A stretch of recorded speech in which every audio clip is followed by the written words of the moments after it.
Good afternoon, good morning, and good evening, wherever you're watching from. This is ITV and iRadio. Today we have the honor to be joined by Her Excellency Rebecca Nyandeng, the Vice President for Gender and Youth Cluster. We're going to have a conversation on a number of issues regarding the peace agreement and also her gender cluster and other things that will be coming in part of this conversation. Your Excellency, welcome to iRadio. Thank you very much. All right, thank you so much. We just want to start the interview. You know, the unity government was formed in 2020, and that is the time you were appointed as the Vice President for Gender and Youth Cluster. Could you take us through your cluster and some of the success that you have done so far? Yeah, thank you for the opportunity. The appointment on 2020, I did not take it as something small. I took it as a challenge because the gender is the one responsible for the population of South Sudan. Youth and women, child and people living with disability. So I took it as a big cluster, bigger than the other ones. So I did not take it lightly. I took it that I'm challenged and I have to rise for the challenge. So we started our priority when we were sworn in was to see how we can bring the refugees from the neighboring countries. And then also the displaced people who are internally displaced. We wanted to do that. But the natural disasters came in. We were faced by coronavirus, which started immediately in 2020, and then came the flood. So we were faced to look to see the emergency, how we can support our people, especially with the corona. The cluster went in to make face masks, reusable face masks, and we did that. We distributed no less than 2.5 million reusable face masks all over South Sudan. We sent it to the states, and we gave it to even our the police and some of our armed forces, and especially the police because they mingle with the people. And the Chinese face mask was something used and thrown away, and our people did not have those resources, so we came up with that idea. So we were bogged down with that. Before we even finished that, the issue of floods came in. So we went in also to see how we can settle our people. Some of them were settled in Mangala, some of them went to Gwalior, some of them even went as far as Eastern Equatoria and part of Western Equatoria. And some of them came back because the livelihood there, the cows went and died and they came back, those who were having cows. So these were the challenges we were facing. But still, we work according to the mandate of the cluster. The ministries, like Ministry of Gender, Child and Social Welfare, embark on their work. And my office help the minister. And then also our partners, we knock at their door so much that they have to come out so that we use whatever resources they have to support our women and some of the people living with disability. We really embark on that. We did not leave it to the ministry alone. We work seriously to see into it that that work is done. The women are rich all over. So when I traveled to America in 2021, in September, when I went for Shogam, UN General Assembly, I met some of the financial institutions in America. I met with IMF, I met with the World Bank, USAID, and they promised to give us some money, and they did. And now World Bank is going to build a ministry of gender, child, and social welfare because they have never had a ministry. Now we were struggling with the issue of land. We have now acquired the land, and they will start the foundation very soon. So the ministry will be built.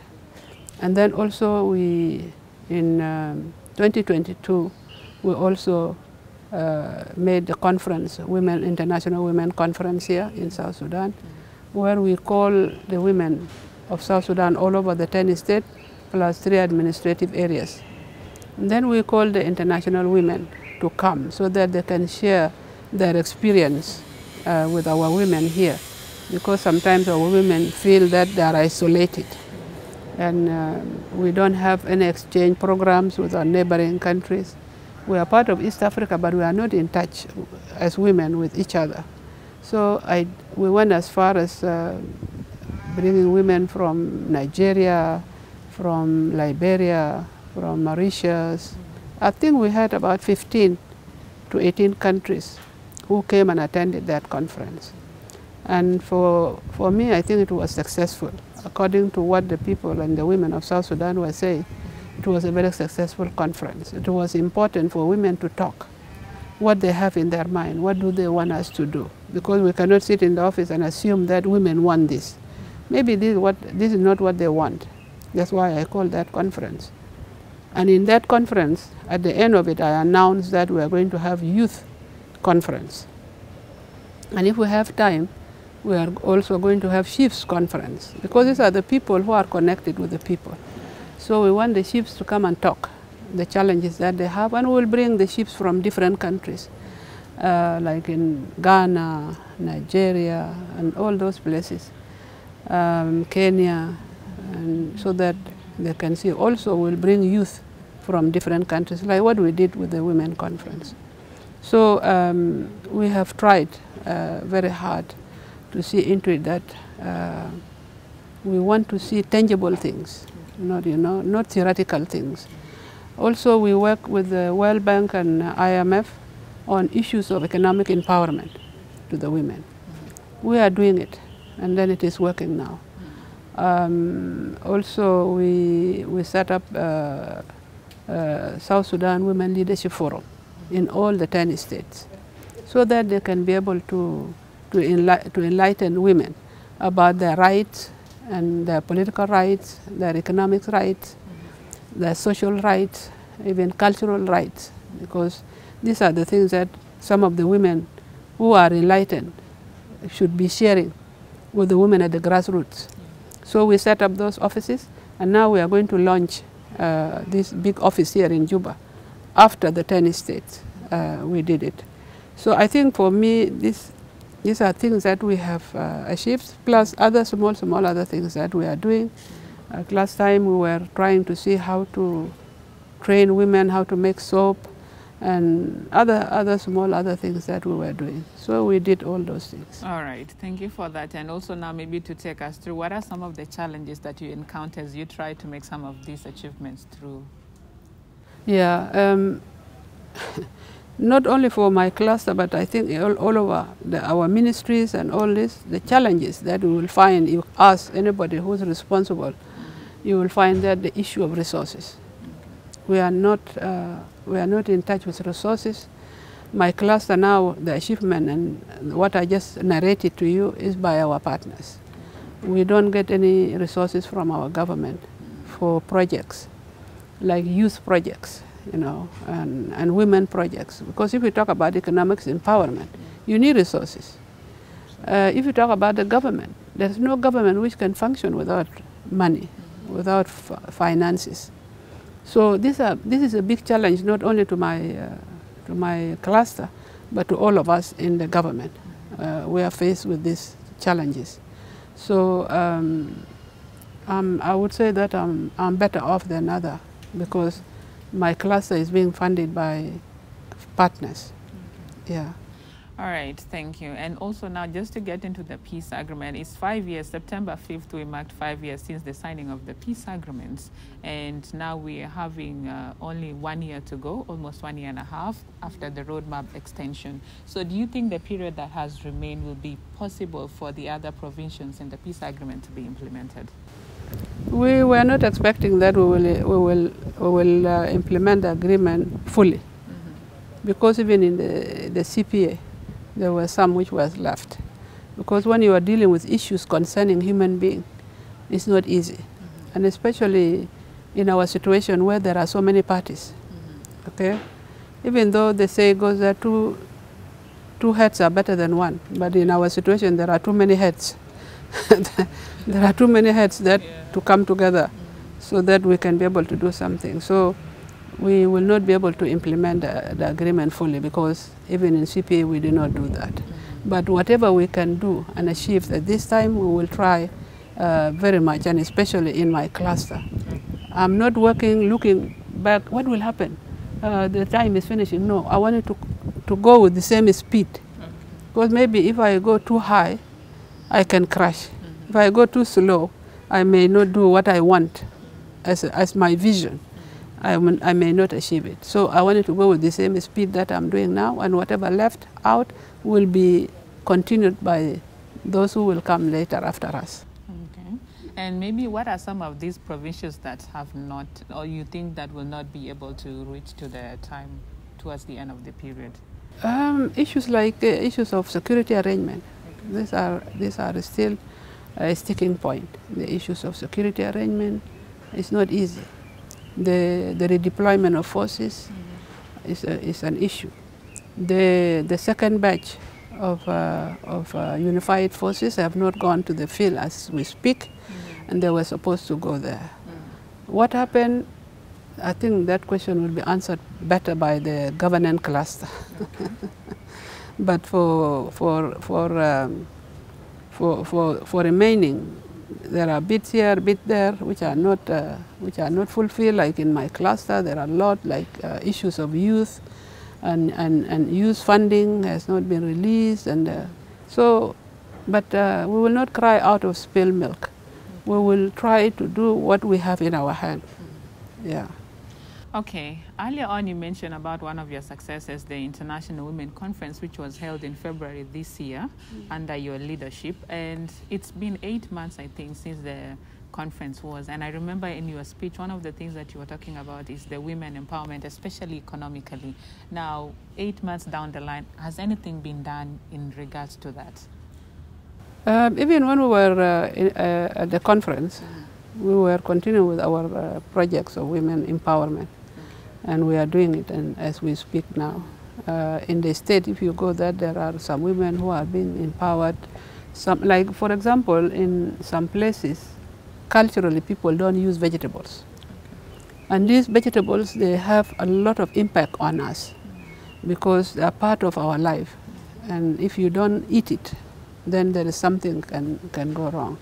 So we are teaching women how to do the gardening, so that, like, greens are very important. Other things that they know that they do better, we are also with the UN Women, we are doing that, because when I got the money from African Development Bank, they are the one implementing on the side of women. On the side of youth is being done by UNDP. So we are working on it. And we are not going to stop until when we are told that now you vacate the seat. So we'll continue until the end. In women empowerment, if you do not empower your women economically, you have problem. Because women are the majority in the population. And if you leave this majority out, then your economy will be paralyzed. The same thing with the youth. Youth are 73%. If we don't engage them economically, then the economy of this country can be paralyzed. So we are working very hard to see into it that we work and empower women. Whether I am in the office or even outside the office, I will remain an advocate for women and youth, because these are things that are closer to my heart. And our country is not only young by independence, but also by the population. And if we don't empower them, we are not doing anything. Okay, talking about things that are very close to your heart, this is one of the things as youth, and in the recent times we've seen that you've been very vocal and calling on youths to actually elect their leaders. So just meaning that the current leaders maybe need to take some time and elect leaders that will work and take care of their future. So just thinking, does this really mean that our current leaders don't care about the future of the youth of South Sudan and the future of South Sudan, including you as one of the leaders? I thought you would leave me out. Yeah, not because that we don't care. You know, South Sudan is young, as you say, and we are not going to invent the wheel. We wanted to see what the world is doing, and we go with them. Okay. In any country, you must empower your youth and women. You know, it's very important that empower them and also enlighten them of what is going on in the country, like in politics. They need to know how is the government being run. Even we are supposed to have youth, especially young people, in the parliament representing their own aspiration, their own rights in the parliament. Like now, for this government, we have young ministers, and especially in my cluster, Minister of Youth and Sports is a young man, and even the Minister of Finance now. So, you know, the involvement of future generation who will take over from us, they must know all the government machinery, how it functions. And if we don't engage them, how can they take over from us? So, yes, there are shortcomings that we have done because of the wars that have been going on. Youth are now redundant because we have not engaged them. We have to mentor them. So I'm telling them that they start also in their associations to start to exercise democracy in their associations. Like now, Twitch is elected their chairperson in their association, and it was democratically elected. And so many other elders witnessed this, and they were so happy. And other group like in Equatoria and some of the group in Bor South, they did that. And they will learn, and other associations will learn from their colleagues, and they will be able to do that. You don't go and exercise democracy when you are a minister. Okay. It must come from a student, even from primary. These things are done. Like yesterday, for example, a young lady, girls take over. They came to my office. Somebody wanted to act like Madame Rebecca as vice president, and I welcomed her. She sat on the chair of the vice president. She was Madame Rebecca, and she did it, and she gave a statement, and it's so beautiful a statement. Nobody will know that young ladies like that in Form 2 are that brilliant if you don't expose them. So we need to expose our young people, young men, young ladies. The same thing with our women. Our women are not exposed enough. And that shortcoming is from us as politicians. And I'm one of them. Okay. But now, I feel it's time for me to correct my mistakes. Okay. If I get this opportunity, now I'm the vice president. And if there were past mistakes that I did not do well, I should correct them now. Because even I'm aging. When will I get time to do that? I have to do it now. I don't know my colleagues, but I will speak on my own side. Okay. Thank you. Now, recently, South Sudan was actually seen in the world map through the basketball, where you participated. You actually went to Philippines to see the boys representing South Sudan. And there's a video that actually circulated online of Dr. John Garang speaking about South Sudan will be seen through the world, in the world map through the basketball. And now South Sudan is the champions of the African basketball, and also one of the top countries in the world in basketball. So what is your take on that? I would thank three people. First one, I would thank God of South Sudan. Okay. Because God of South Sudan see us through the liberation until we came out. Number two is John Garang. Number three is Nyandeng, who went and left this luxurious life of the West, and he came for his country. That one is called patriotism. And encourage the young people. Our boys are playing all over the world, but their country have not been engaged. So Nyandeng came to enhance that. And really, Dr. John, why I appreciate him, because he's a leader of 360 degrees. He's not a leader who look at one side. He's 360-degree leader, knowing what is going on and what should be done for his country. So his vision lead him, not him leading the vision. That's why he talked about now in half of interim period, because interim period was 6 years. In the half of interim period, our people will go to the World Cup. Our people will go to African Cup, and then the Olympic. He talked about it. Yes. And he also referred to the Bible, that people of Cush was described in the Bible. that these very tall people, smooth skin, and the world will fear them, furious, and they will send ambassadors. He referred to that in the Bible. And this Bible is here. It has not gone with John Garang. And we should always look for our history, starting from the Bible, and dig more to know about our history. And Dr. John did that. And our boys did exactly that. And I was so proud, and I was so lucky. And I thank our president, Salva Kiir Mayardit, to send me, even though it was my docket. He has a right to choose any other vice president to go and represent him, because he's supposed to be the one to go there. But now he used us as his vice president to go and represent him. I was chosen to go and represent. And the vision of John Garang came while I'm there in my very eyes. Our boys was achieving his vision. South Sudan was put in the map of the world by these young people. Nothing could be beautiful than that. Because the whole world knows South Sudan as a troubled country. They're underdog, they cannot do anything, they fight themselves. But South Sudan, the people, the population of South Sudan are very intelligent people.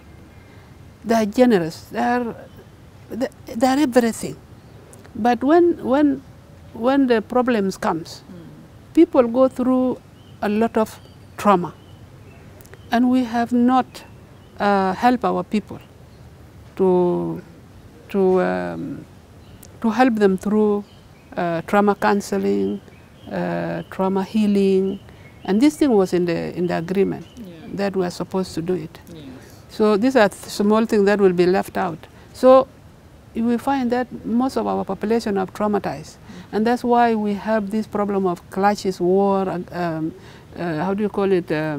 Tribes against tribes. Even within the tribes, even within the families, there are some problems here and there. For us and for me, I saw that it is because of that.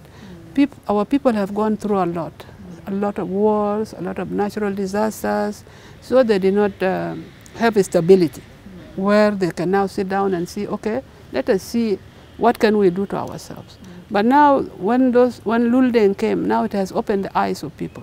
He has treated the people of South Sudan indirectly. And I talked about it here. And I said, I thank them. I said, I thank you, because what you did to the people of South Sudan, we, the politicians, did not do it. The boys made population of South Sudan all over where they are, in South Sudan here or abroad, smile at one time. They were so happy and smile. Until today, they are still happy about that. We as politicians, we did not make that to make the people of South Sudan smile at once. So what did that really make you feel like at that point, knowing that Dr. John Garang's vision has been fulfilled, and this is one of the things that you wish South Sudan would have had? I said that if I go later to meet my maker, and if our spirit can meet, I will tell him, your dream has come true. Our boys have made it. They did it. What you vision has been fulfilled. So beautiful. And nobody other than Madam Rebecca Nyandeng, the maybe your wife, who saw that. Yeah, that's beautiful. So it is so beautiful. Okay. Now, today is International Day of the Girl Child, 11th of October, 2023, and the theme for this year is Invest in Girls, Our Leadership and Well-Being of the Girl Child. Now, your gender and youth cluster, this is where the girl child falls under. So what will be your assessment in terms of the girl child in South Sudan, the situation of the girl child in South Sudan? Yeah. What is the cluster really doing about it? The Ministry of Gender, Child and Social Welfare, they have a function in they call it Juba Day, where the function would be. I will be going after the interview. Okay. I will be going there. You know, the mentorship is lacking among our girls because we have got stuck with culture, and our girls are really the ones who are really suffering the most than the boys. If there is a good opportunity in the family, it is given to a boy than the girl. And they see the girls in terms of resources, not in terms of human being, in terms of somebody who can do something in the future. And that future lie on education. And if we don't educate our girl child, you don't educate your child, a daughter, how do you expect that you and your daughter will be able to go further?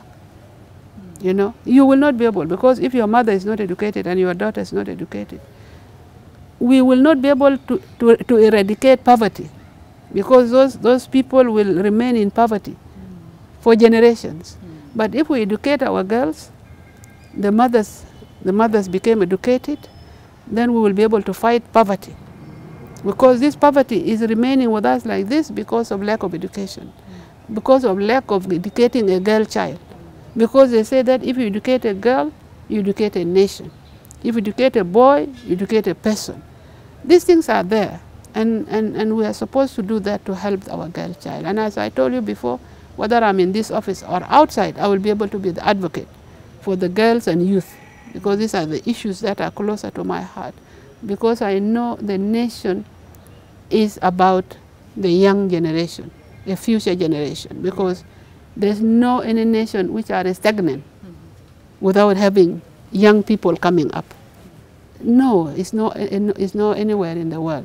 But a country which is rich is a country who develop and educate their future generation. And if we don't educate our future generation, the young girls, for example, who's going to educate your future generation? They are the one who become the mothers. So we need our girl child to be educated so that they become good mothers, to take care of their children properly. And then now the future of those children, health-wise, will be secure. Because they say that if the child is nourished and fed properly, this is a brilliant child in the school. And if the child is not being fed properly, that child will not concentrate in the school. And who does all these things is the mother, who is the girl today and will be mother tomorrow. Before we finish the interview, I understand in the house we have some of activities, and some of them are related to agriculture. That was one of Dr. John Garang's vision, to see South Sudan as an agriculture country where we do farming and all that. You have some small-scale farming and activities in the house, so could you tell us more about it, and maybe if we can actually go and see some of the activities? Yeah, you are welcome. Be my guest. You know, when I did all these things, I did it, yes, to benefit me, but at the same time, I wanted also to expose youth to those things. Yeah, it is true, Dr. John talked about it, and I think this time we dream together, because sometimes people do not have the same dream. Okay. But this time, Dr. John and myself, we dream the same dream. So that was also your dream? It is my dream. It is something which is cool. If it was Dr. John, I would have left it. Yeah. I would have taken the reason that, oh, my husband have died and I can't do this, and you will take it as a reason. Yeah. But we have a vision how we can have a healthy nation. A healthy nation will not rely on what is coming from foreign countries. Those other people that you are buying their food, they are human beings like you, and they farm and they cultivate, they make food for their people, and when they have access, that's what you buy. Why are we not doing when God has blessed us with this vast land, virgin land, a land that when somebody was telling me, if you throw down, even Dr. John said that if you throw down a nail, it can grow. We have food all over around us. Our soil is a food. Yes. It's very rich. So I look for a land. I started with the Governor Jadala, and so quickly he was removed. But he is the person who was encouraging me so that I can go to Mangala. But I told Jadala, how can I go to Mangala when there is no road? He said, Mom, road will come very soon. And I didn't know it was going to be sooner like now. Yeah. So he left the office quickly, but I need the farm. But I cannot wait, fold my hand, you know, I'm looking for the land. I have to do something to myself, to my own health, and maybe people around me. So I started to farm, to do the farming here, show people, and even I sell it. Because I have access. I fill my deep freezers for vegetables, and I use them. And during the dry season, I irrigate. So you will find my place green. So I cook. I have my goats and sheep. They're here, you can see them. I have cows. These are the idea that I'm supposed to do it in a bigger land. And it is a very lucrative business that really will be good with the women and it will be good with the youth. Because we have our land. With the cows, these are Frisian cows. We need to change the way we are keeping our cows. You know, they are not economically beneficial to the people. They use them for marriages, but it doesn't benefit them. You will find somebody have a lot of cows at home, but he comes to his brother and sister in the town for money, for the school fees of the kids, for the hospital, and they have cows. But with the Frisian cows, like now I have 16 cows, and I get 200 liters of milk every day. Okay? If I get 200 liters a day, Madam Rebecca is selling those milk and selling this. Do I need to go to the government to go and do what? When I went to the government, I wanted to help those who need my help, not for me to go and enrich myself. Because I can enrich myself outside the government, even better. Like now, we as a vice president, we don't have salary that we get every month. It is only when you are sent outside, you get something small, this is what you use. There are other vice presidents who do not travel, are really in trouble. There's no money that they get. So I can be rich outside than being in the government. So in small scale, I'm putting down the bigger vision I'm putting down here.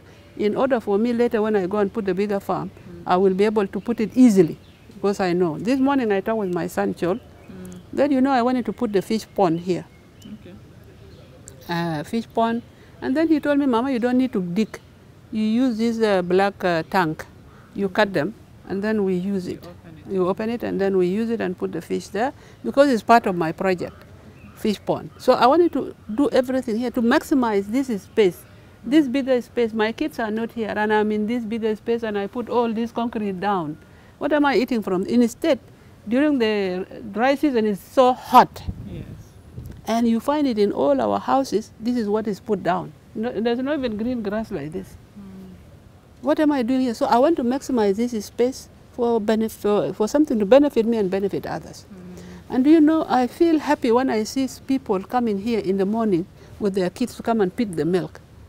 I feel fulfilled because that's what I want. Somebody, a young man, take 50 liters here. And he bought himself a machine called, how do they call it? Bending machine. He put it in Haisaura here. In the evening, the young people, of course I sell it in wholesale, and then they go and retail it.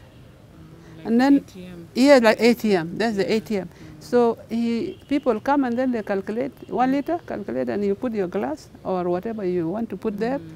1 liter chop is stopped. I feel happy. This I'm fulfilled, and the vision is being fulfilled in a small scale that way. Because I wanted to bring more cows. If I have 300 to 600 liters a day, there will be maybe other people outside buying the milk to go. There are so many far places where you go and sell. You put your ATM machine over there to sell it. And I wanted the women and used to be the one to do that. But I don't want to sell whole milk to one person because there are people with children who need those milk. So I want families to come and get the milk. So these things are here. You are welcome. You can go around with your counterpart, the journalist, Nyankwe, and then she will show you around. And you can see I like green, that's why you see I have my grass. Yeah, the environment looks really good. Yes, when I sit there, I see my vegetable. When I'm sitting somewhere here, I see my grass, and I feel fulfilled. Okay. Always you need to do food very well. Yeah, absolutely. I think that is really good. And people will definitely be happy to come and take milk. I'm one of them. I think I'll come soon. Yeah. So maybe just to conclude on the interview before we go around to see some of the things, would you like to add anything in regards to that? I just wanted to encourage our people that the sky is limit for whatever we can do. Okay. Don't let us look at the government and it's only the place where the livelihood is. Instead, the government bog people down. There's nothing you are getting and all that. What the government has to do is to facilitate for us. For people who goes and farm, get security. Those who goes to the Nile to get fish, they get security. And whoever want to go and sell things, like for example, the South Sudan is in zones. Like in Western Equatoria, they have fruits, but meat is not there. So those who have meat should travel. They have roads, government facilitate have roads and travel to Western Equatoria by lorry, taking their cows instead of driving them by land, and they get skinny, and when they go and sell it, there's nothing there. But if they fatten them, put them on the lorry and take them there. They go and fill their trucks with fruits and bring them to their area. This thing will really help our people so much. So we as a government, we should be facilitating our people and let the people access. Leave them to do their own food. Don't bring people to one place. We want Juba for people who only work, those who are working here. Let the people go to their estate to go and work. But because resources, they think all the resources are here in Juba because they don't reach them in the estate. They think their resources are here. So these things will not work. So I wanted to encourage our people, manual and work. When you are educated and you work with your hand, your brain, there are mechanized agriculture. You have to have tractor. If you don't have tractor, you hire. I will, okay, if I don't want to farm, like those who like the white collar job, I'll go and open my office and buy my tractors. And if you wanted to come and hire, I give it to you. But I don't want to farm, because there are people like that. Those who wanted to dirty themselves so that they get rich, they come, they buy their tractors and they go and farm. There are so many ways of us enriching ourselves. And Dr. John also said that the rich government is where the population are rich. And the poor government, it is a government where people are poor. Where will the government get money if the people, the population, are not getting money? So I wanted to start by myself, so nobody will say, Rebecca, why do you tell us to go and farm when you are not doing it? I'm doing it. Maybe, Your Excellency, one of the things maybe somebody might be asking, insecurity is one of the main threat in this country, and that's why maybe many people will prefer to come to Juba, which a lot of people consider to be more safe than other areas of the country. And also somebody might be asking, I want to start a business, but I don't have capital, There are some of the things that are hindering young people and people that are willing to. These are all our work. These are the things that I was saying that will facilitate. Because the government can guarantee the bank to give loans, And because South Sudan is young, people, we came from the bush. Those who are in the government control areas do not even have access to get anything, even for their feeding. So when we came to our country, we should facilitate our people by guaranteeing banks so that people can take loans from the bank. Security also, we give them security. The government will be able to find room to work and to collect taxes. Build the roads, you collect taxes from the roads, because we are a landlocked country. The non-oil revenue, we can build it to be even more than the oil revenue. All right, thank you so much, Your Excellency, for your time and for the great interview. I've been your host, Yara Jackdeng. You see you again once again. This is ITV and iRadio. Thank you once again. You're welcome. Thank you.